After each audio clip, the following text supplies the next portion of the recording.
Now, the rest of the story. Investigating the life of a frontiersman like Davy Crockett requires the tedious extraction of facts from folklore.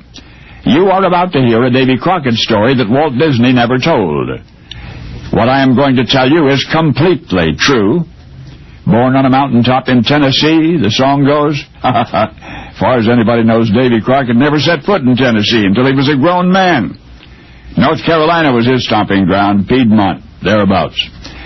There are records, original documents, relating to Davy Crockett and two of his older sons are still in the files of the old Lincolnton courthouse. But then the call of the wild frontier beckoned, and Davy took his family up the eastern slopes of the Appalachians, down into the promised land on the other side. Now, in those days, you could strike out and claim 400 acres of land just like that.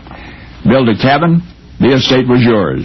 Improve the property a little, and a settler could automatically claim an additional 1,000 acres of land adjacent to the original 400. Well, that deal was too good for many to pass up. Legislation established real estate offices throughout the territory. The Indians were bound to peace by a recently signed treaty. So, Davy Crockett felt secure in his new homestead on the frontier.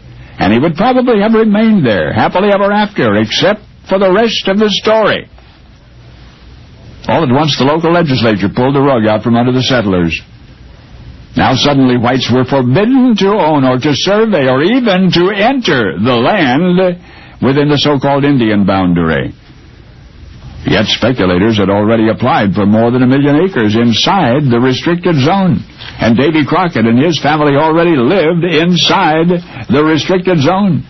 The Indians, Creeks, and Cherokees, feeling cheated by the fine print in the treaty they had signed, now learning that countless white men had overtaken the Indians' rightful territory by 1,000-plus acre chunks, were furious. And there was much talk of violence in the red communities, and quickly the talk grew into action, and among those threatened were a dozen settlers near what is now Rogersville, Tennessee, and among those 12 was Davy Crockett.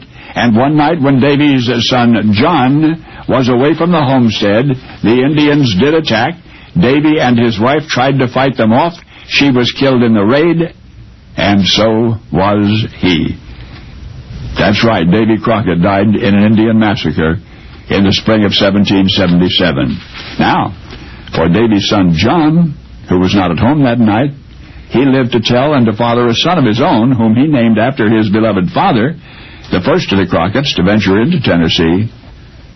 Our researchers have confirmed irrefutably that it was another Davy Crockett whom you know.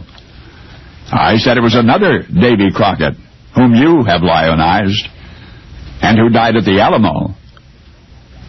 That was the grandson namesake of the frontiersman that you've just met. Davy's daddy, the Irish settler, who in fact scaled the Appalachians, he left it for posterity to write the rest of the story.